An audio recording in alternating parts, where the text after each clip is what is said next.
Hello, मी प्राध्यापक P डोळस, राज्यशास्त्र विभाग प्रमुख. आपण मागच्या तासिकेमध्ये इंग्लंडच्या राज्यघटनेचा अभ्यास करत असताना आपण इंग्लंडच्या राज्यघटनेची वैशिष्ट्य कोणकोणती आहेत या अत्यंत महत्त्वपूर्ण अशा स्वरूपाच्या घटकांचा आपण अभ्यास या ठिकाणी करत होतो.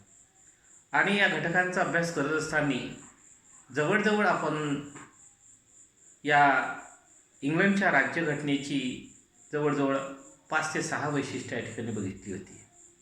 ती वैशिष्ट्य कोणकोणती आहेत त्या वैशिष्ट्यांचा आपण परत जास्त मागे जाणार नाही, परंतु ती वैशिष्ट्य जी आहे ती वैशिष्ट्य अत्यंत महत्त्वपूर्ण अशा स्वरूपाची वैशिष्ट्य आहेत.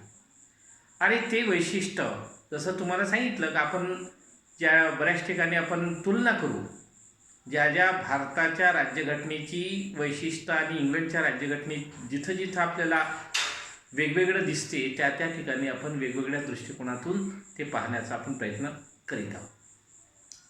आता आपण या ठिकाणी गेल्या मागच्या वेळेस या ठिकाणी राज्यघटनेच्या वैशिष्ट्यांमध्ये अत्यंत महत्त्वपूर्ण अशा प्रकारचा भाग पाहत असताना त्या महत्त्वाचं आपण पाहिलं होतं कायद्याची अधिसत्ता. कायद्याची अधिसत्ता, इंग्लंडची राज्यघटना, या राज्यघटनेमध्ये असणारी अलिखित राज्यघटना, कायद्याची अधिसत्ता. अधिसत्ता म्हणजे काय? जगामध्ये सर्वच देशांचा राज्यकारभार हा कायद्यानुसार चालतो. आणि कायद्यानुसार राज्यकारभार चालत असला तरी इंग्लंडमध्ये म्हटलं जाते का कायद्याची अधिसत्ता आहे. कायद्याची अधिसत्ता असं का म्हटलं जाते?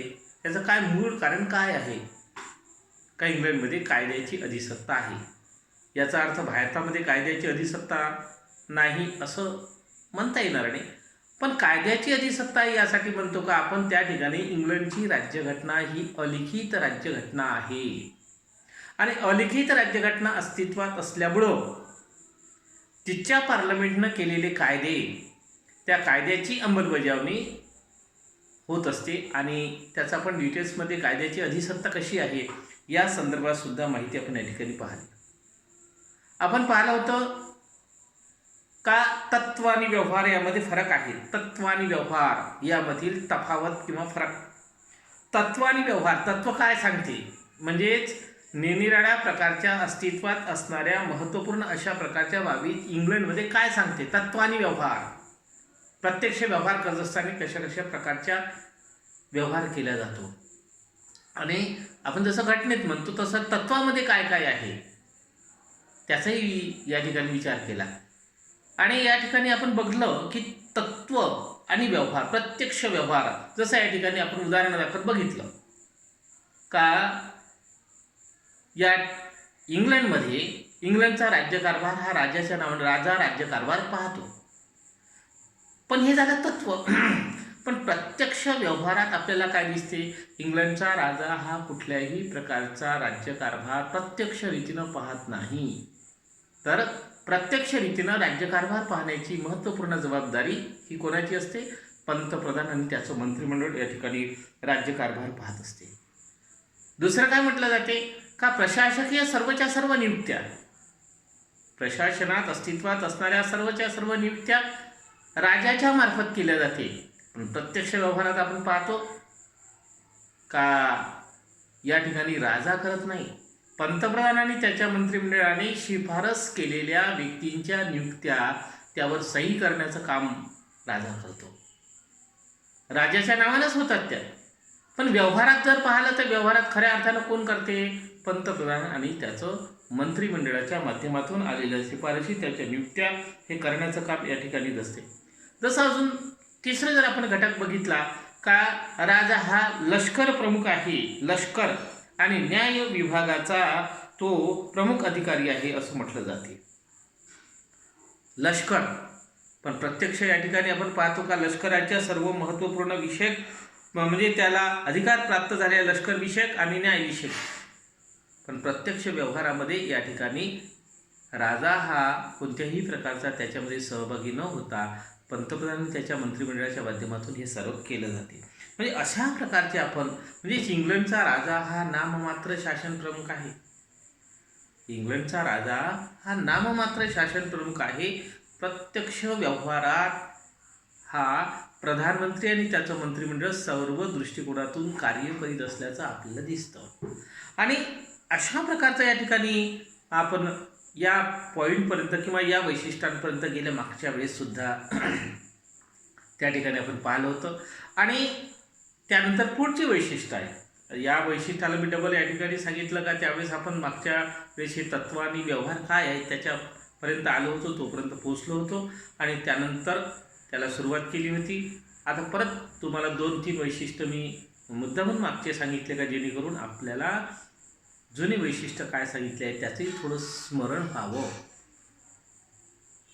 आता पुढचं वैशिष्ट्य काय आहे या ठिकाणी पुढचं वैशिष्ट्य पाहत असताना संमिश्र स्वरूपाची शासन व्यवस्था. संमिश्र एकच असं शासन व्यवस्था जी आहे ज्याला म्हटलं जाते ती संमिश्र आहे. आता संमिश्र कशी आहे?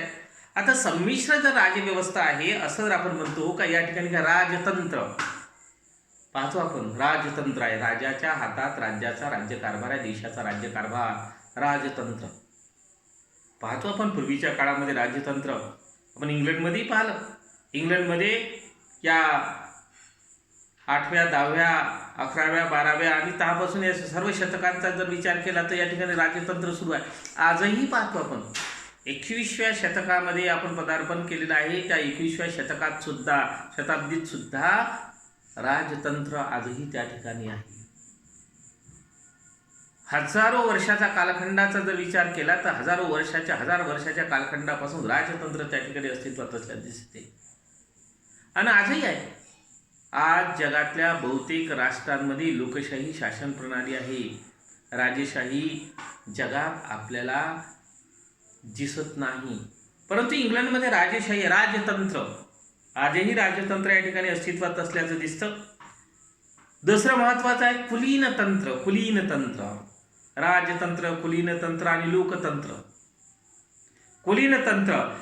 कुलीनतंत्र या ठिकाणी सुद्धा अत्यंत महत्त्वाचं आहे आणि त्या दृष्टिकोनातून त्या ठिकाणी तशा प्रकारचं सुद्धा कार्य या माध्यमात कुलीनतंत्र सुद्धा आहे. लोकतंत्र लोकशाही, ज्या लोकशाही आपण करतो ही लोकशाही सुद्धा इंग्लंडमध्ये आहे आणि ही इंग्लंडमध्ये अस्तित्वात असणारी लोकशाही एकाच वेळेस तिन्ही तंत्र या ठिकाणी काम करते म्हणून याला संमिश्र स्वरूपाची शासन व्यवस्था असं म्हटलं जाते. संमिश्र स्वरूपाची शासन व्यवस्था, 3 स्वरूपाची शासन व्यवस्था, 3 शासन व्यवस्था ॲट ए टाईम एकाच वेळेस या ठिकाणी इंग्लंडमध्ये आपल्याला पाहायला मिळते. म्हणजेच या ठिकाणी त्याला म्हटलं ते संमिश्र स्वरूपाची राजकीय व्यवस्था. राजाही आहे, राजतंत्रही आहे, कुलीनतंत्रही आहे आणि लोकतंत्रही आहे. लोकशाही सुद्धा या ठिकाणी अस्तित्वात असल्याचं आपल्याला दिसते. त्यानंतर या संविधानाचं पुढचं अत्यंत महत्त्वाचं वैशिष्ट्य लवचिक राज्यघटना. लवचिक राज्यघटना पहा, या ठिकाणी आपल्याला इंग्लंडची राज्यघटना ही जगात सर्वात लवचिक राज्यघटना आहे असं म्हटलं जाते. जगात सर्वात लवचिक राज्यघटना, लवचिक फ्लेक्झिबल बदल करण्याची. लवचिक म्हणजे काय? राज्याच्या राज्यघटनेत परिवर्तन करण्याची जी पद्धती आहे ती पद्धती अत्यंत लवचिक आहे, सोपी आहे, साधी आहे, सरळ आहे. आता याला आपण पाहतो, आता याची तुलना आपण भारताच्या राज्यघटनेच्या वैशिष्ट्यांसोबत करू. भारताची राज्यघटना कशी आहे? भारताची राज्यघटना ही लवचिक राज्यघटना आहे का? नाही आहे. भारताची राज्यघटना अमेरिकेच्या राज्यघटने इतकी ताठ राज्यघटना आहे का? नाही आहे. म्हणजे भारताची राज्यघटना ही इंग्लंडच्या राज्यघटने इतकी लवचिकही नाही आणि अमेरिकेच्या राज्यघटने एवढी ताठरही नाही. अमेरिकेची राज्यघटना ही जगात सर्वात ताठ राज्यघटना असं म्हटलं जाते आणि या उलट इंग्लंडची राज्यघटना ही जगात सर्वात लवचिक राज्यघटना असं म्हटलं जाते.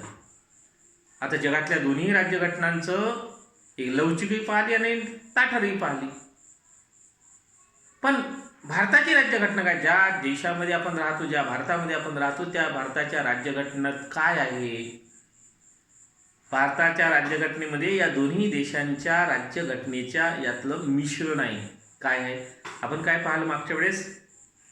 आपण मागच्या वेळेस बघितलं की भारताच्या राज्यघटना मागच्या वर्षी पाहत असताना त्या वैशिष्ट्यांमध्ये आपण पाहिलं काय बघितलं का भारताची राज्यघटना ही अंशतः परिदृढ आणि अंशतः लवचिक आहे. भारताची राज्यघटना कशी आहे? अंशतः लवचिक आणि अंशतः परिदृढ. म्हणजे इंग्लंडच्या राज्यघटने इतकी लवचिकही राज्यघटना नाही आणि अमेरिकेच्या राज्यघटने एवढी ताठरही राज्यघटना नाही. म्हणून म्हटलं आपण मागच्या वेळेस का भारताची राज्यघटना ही अंशतः परिदृढ आणि अंशतः लवचिक आहे, ना ताठर आहे ना लवचिक आहे. म्हणजेच याचा अर्थ आहे राज्याच्या राज्यघटनेत परिवर्तन करण्याची पद्धती, दुरुस्ती करण्याची पद्धती कशी आहे? दुरुस्ती करण्याची पद्धती कशी आहे? कोणत्या पद्धतीची आहे? आता इंग्लंडची राज्यघटना ही जगात सर्वात लवचिक राज्यघटना असं आपण म्हणतो. आता काय कारण? आता जसं भारताचा आपण जर विचार केला आणि इंग्लंडच्या राज्याचा विचार केला तर या ठिकाणी दिसते आपल्या इथं सामान्य कायदा आणि विशेष कायदा याच्यामध्ये फरक आहे. सामान्य विधेयक जे आहे ते साध्या बहुमतानं पास होतात आणि विशेष विधेयक जे आहे ते विशिष्ट बहुमताने पास होतात. म्हणून त्याला अंशतः लवचिक आणि अंशतः ताठर म्हटलं आहे. इंग्लंडची राज्यघटना ही जगात सर्वात लवचिक राज्यघटना आहे. म्हणजे इंग्लंडच्या राज्यघटनेत साध्या बहुमतानं कोणताही ठराव पास होते त्या ठिकाणी विशेष आणि साध्या बहुमत असा कुठल्याही प्रकारचा भेदभाव या ठिकाणी केला जात नाही. केवळ साध्या बहुमतानेच सर्व विधेयक मंजूर केले जातात. म्हणून इंग्लंडची राज्यघटना ही सर्वात लवचिक राज्यघटना आहे, फ्लेक्सिबल राज्यघटना आहे असं या ठिकाणी म्हटलं जाते. काळानुसार, वेळेनुसार, परिस्थितीनुसार त्याच्यामध्ये परिवर्तन होते, लवकरच परिवर्तन होते. त्याला काही विशेष प्रकारची प्रक्रियेतून जाण्याची गरजच नसते. म्हणून इंग्लंडची राज्यघटना ही जगात सर्वात लवचिक राज्यघटना आहे असं म्हटलं जाते. हे इंग्लंडच्या राज्यघटनेचं एक महत्त्वाचं वैशिष्ट्य आहे. त्याची तुलना आपण भारताची कशी आहे त्याची सोबत केली, त्याची तुलना आपण इंग्लंडच्या राज्यघटनेची कशी आहे त्याचीही तुलना केली. म्हणजे या ठिकाणी आपल्याला दिसून येते का इंग्लंडची राज्यघटना आणि भारताच्या राज्यघटनेत कसा फरक आहे, कशा पद्धतीचा फरक आहे ते या ठिकाणी पाहिला. इंग्लंडच्या राज्यघटनेत अजून या ठिकाणी एक अत्यंत महत्त्वाचं रूढी आणि परंपरा. मग इंग्लंड आपण पाहिलं इंग्लंडची राज्यघटना लिखत नाही, रूढी आणि परंपरा. पुढचं वैशिष्ट्य रूढी, परंपरा, संकेत यांना महत्त्वाचे स्थान आहे. रूढी, परंपरा आणि संकेत यांना अत्यंत महत्त्वपूर्ण अशा स्वरूपाचे स्थान आहे. म्हणजेच या ठिकाणी आपल्याला दिसून येते का इंग्लंडच्या राज्यघटनेमध्ये रूढी, परंपरा, चालीरीती आणि संकेत यांना अतिशय महत्त्वपूर्ण अशा स्वरूपाचं स्थान आहे. इंग्लंडची राज्यघटना अलिखित आहे असं आपण म्हणतो आहे. पण राज्यघटना अलिखित आहे याचा अर्थ काय? मग राज्यकारभार चालतो कसा? तर इंग्लंडच्या राज्यघटनेचा राज्यकारभार जो चालतो तो रूढी, परंपरा, चालीरीती आणि संकेत. पहा आपण काय म्हणतो सर्वसामान्य तुम्ही आम्ही काय म्हणतो, काय बोलतो आपण? सर्वसामान्य तुम्ही आम्ही म्हणतात रूढी काही कामाच्या नाही. भारतात काय म्हणतात? रूढीच्या सोडून द्या, जुन्या रूढी आहे, वाईट आहे, अमुक आहे, टमुक आहे, त्या काळात तशा होत्या, आपण त्या पाडल्याच पाहिजे काय, नाही पाडलं पाहिजे. रूढी पाडण्याचं काय कारण आहे? आपल्या देशामध्ये जिथं कायदा पाडत नाही तिथं रूढी काय पाडतात? कायदा असतं आपण म्हणतो का त्या ठिकाणी लिहून ठेवला आहे का? राज्यघटनेत आहे का? राज्यघटनेत असेल किंवा राज्यघटनेत आहे तरी सुद्धा आपण ते नाही आहे असं समजून त्याला वागतो.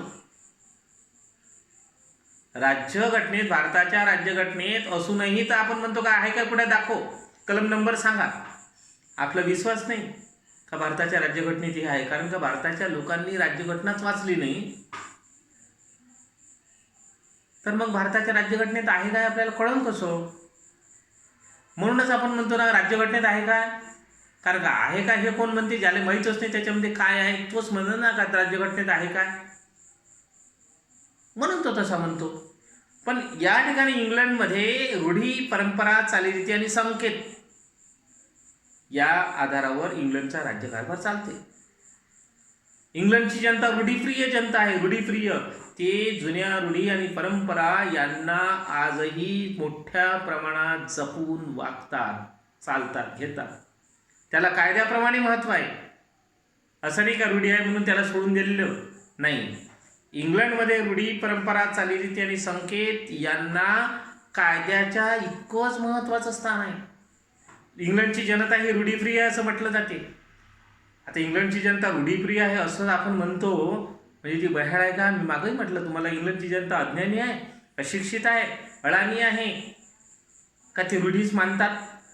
आपल्या इथं रूढी परंपरा वागणाऱ्या माणसाला काय म्हणतो आपण? अज्ञानी आहे म्हणतो. तो अज्ञानी आहे, अशिक्षित आहे, त्याला समजत नाही, त्याला कळत नाही, म्हणून तो रूढी परंपरा वागतो. तसं नाही आहे. रूढी, परंपरा, चालीरीती आणि संकेत यांना इंग्लंडमध्ये अत्यंत महत्त्वाचं स्थान आहे. कायद्याप्रमाणे त्याचे वापर करतात आणि ते लोक मानतात.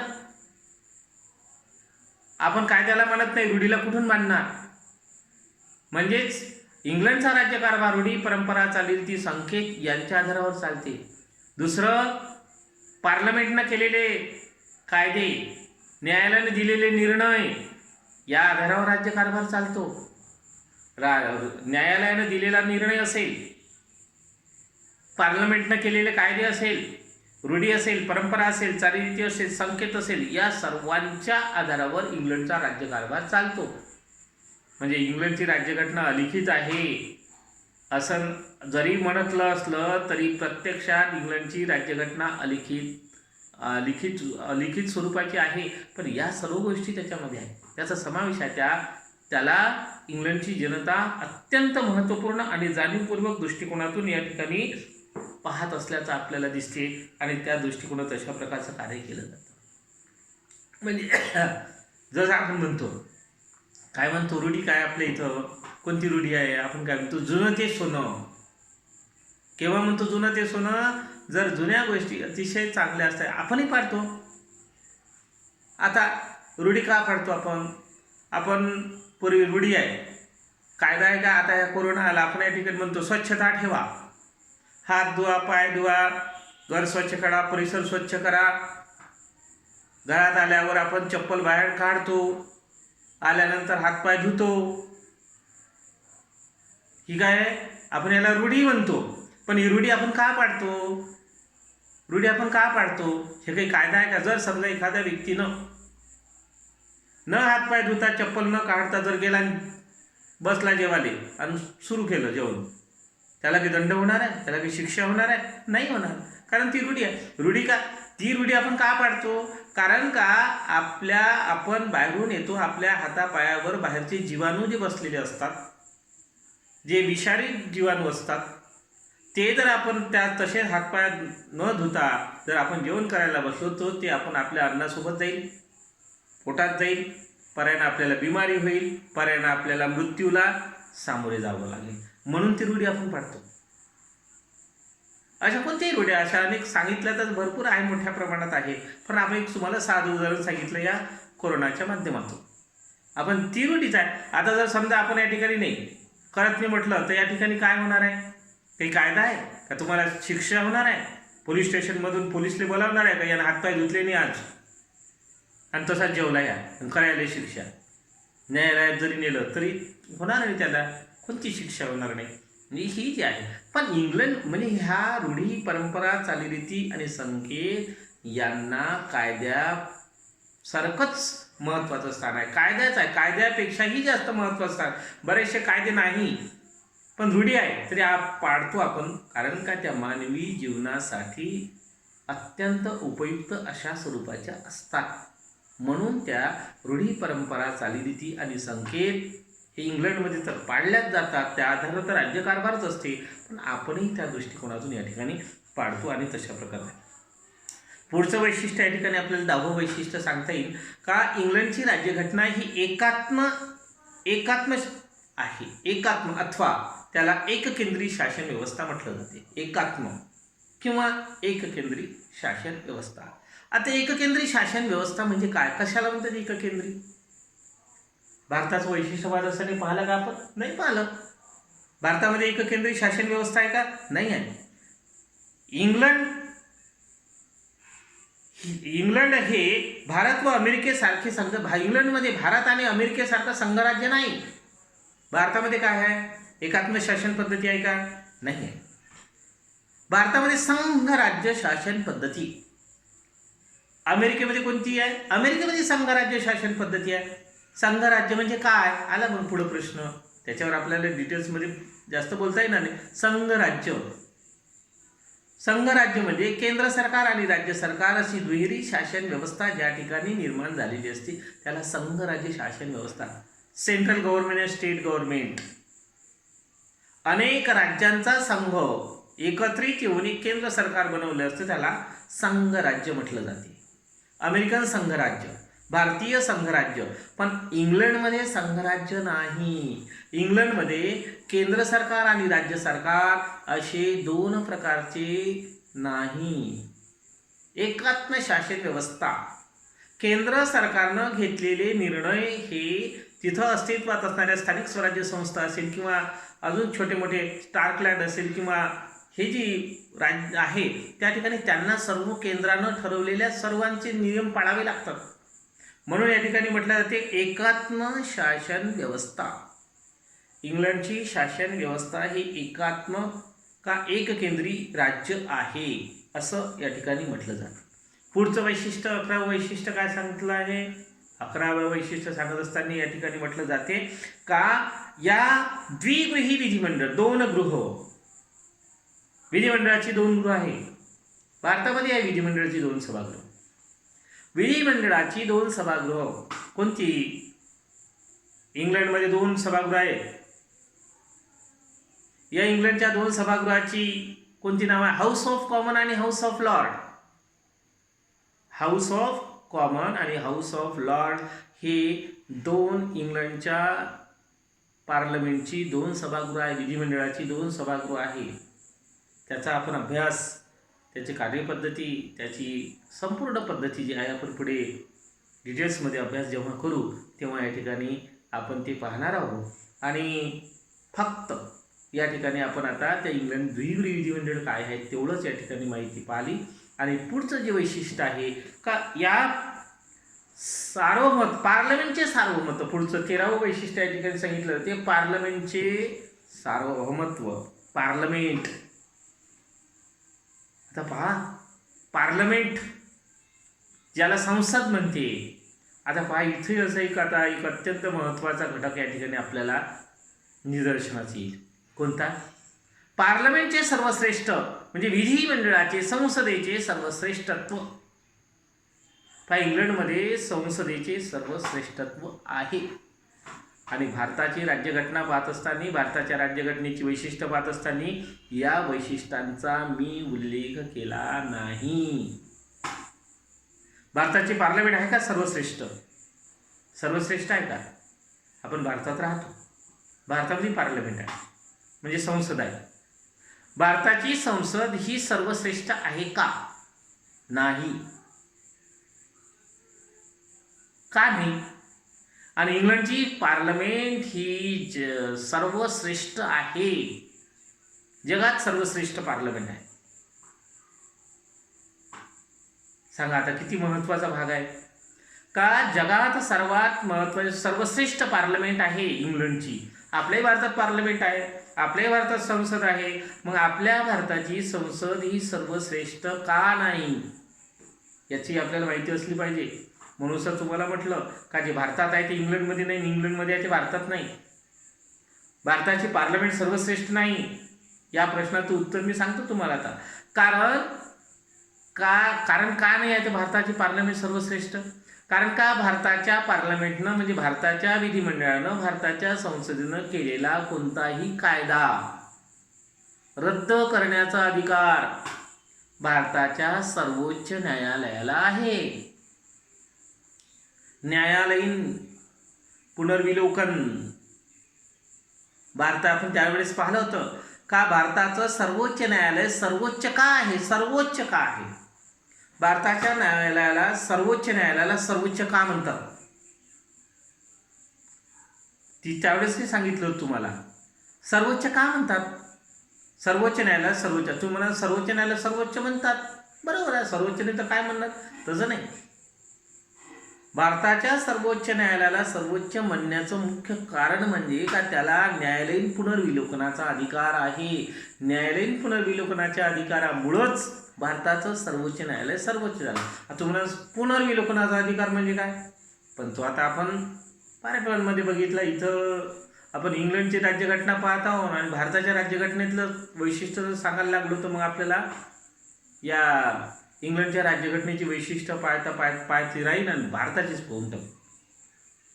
तसं नाही. आता भारताची पार्लमेंट सर्वश्रेष्ठ का नाही या प्रश्नाचं उत्तर मी दिलं तुम्हाला. कोणतं?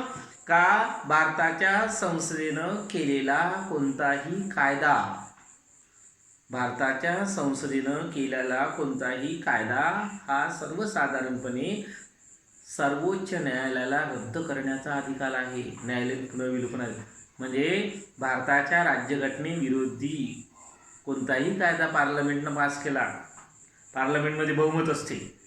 आपण पाहतो आजही आपल्याला जी पार्लमेंट आपल्या भारताची आहे, लोकसभेत भारतीय जनता पक्षात 300 सदस्य निवडून आले, त्यातले आता काही कमी झाले शिवसेनेच्या माध्यमातून. आता भारताच्या लोकसभेमध्ये 285 जर समजा सभासद बहुमतवाल्या पक्षाचे आहे, मग ते कोणताही कायदा करू शकते, काहीही करू शकते. आता काहीही करू शकते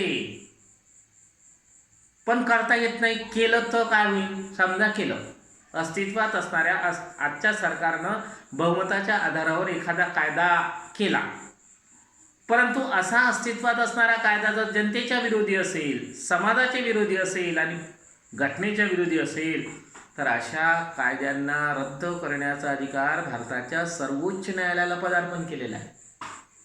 आता भारताच्या सर्वोच्च न्यायालयाला हा अधिकार पदार्पण केला असल्यामुळं भारताची पार्लमेंट सर्वश्रेष्ठ झाली का? मग नाही झाली. भारताची पार्लमेंट सर्वश्रेष्ठ झाली नाही. कारण का? या कारणामुळे झाली नाही. जर समजा संसदेनं केलेला कोणताही कायदा किंवा पार्लमेंटनं केलेला कोणताही कायदा जर सर्वोच्च न्यायालयाला रद्द करण्याचा अधिकार नसता तर पार्लमेंट सर्वश्रेष्ठ होती. आत्ता इथं आलं इंग्लंड. इंग्लंडमध्ये काय आहे? कोण आहे इंग्लंडची पार्लमेंट सर्वश्रेष्ठ? इंग्लंडची पार्लमेंट सर्वश्रेष्ठ अस्तित्वात असण्याचं मुख्य कारण तेच आहे का इंग्लंडच्या पार्लमेंटनं केलेला कोणताही कायदा इंग्लंडच्या न्यायालयाला रद्द करण्याचा अधिकार नाही. झालं, जमलं.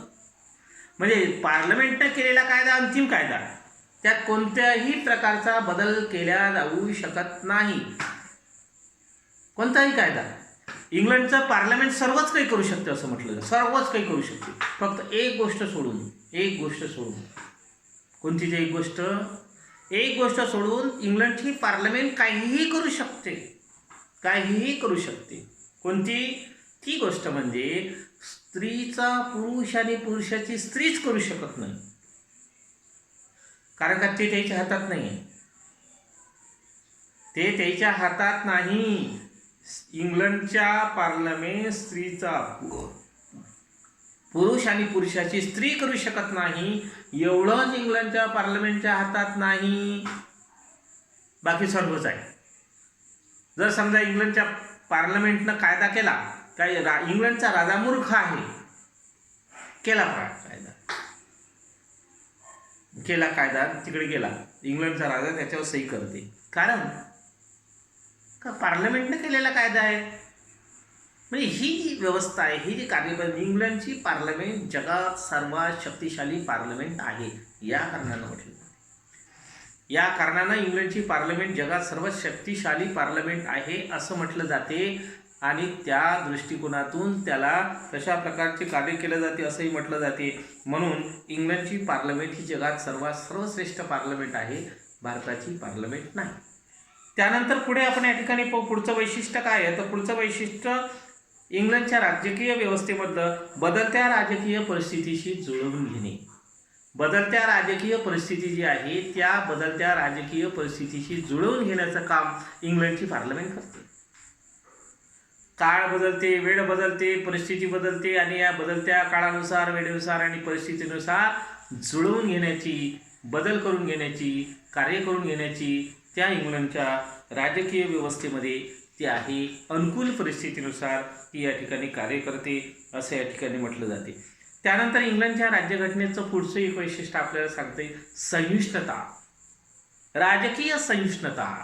आता सहिष्णुता हा शब्द आल्याबरोबर आपल्याला एक गोष्ट लक्षात येते का भारतामध्ये गेल्या मागच्या 2-4 वर्षामध्ये सहिष्णुतेवर फार मोठ्या प्रमाणात सहिष्णुता, राजकीय सहिष्णुता, इंग्लंडच्या राजकीय व्यवस्थेचं महत्त्वाचं म्हणजे राजकीय सहिष्णुता. सहिष्णुता म्हणजे इंग्रजी लोक जे आहे, इंग्लंडचे लोक जे आहेत ते बुद्धिमान आहे. इंग्लंडचे लोक हे बुद्धिमान आहेत, जगप्रसिद्ध आहे. इंग्लंडचे लोक हे जगप्रसिद्ध बुद्धिमान लोक आहे असं म्हटलं जाते.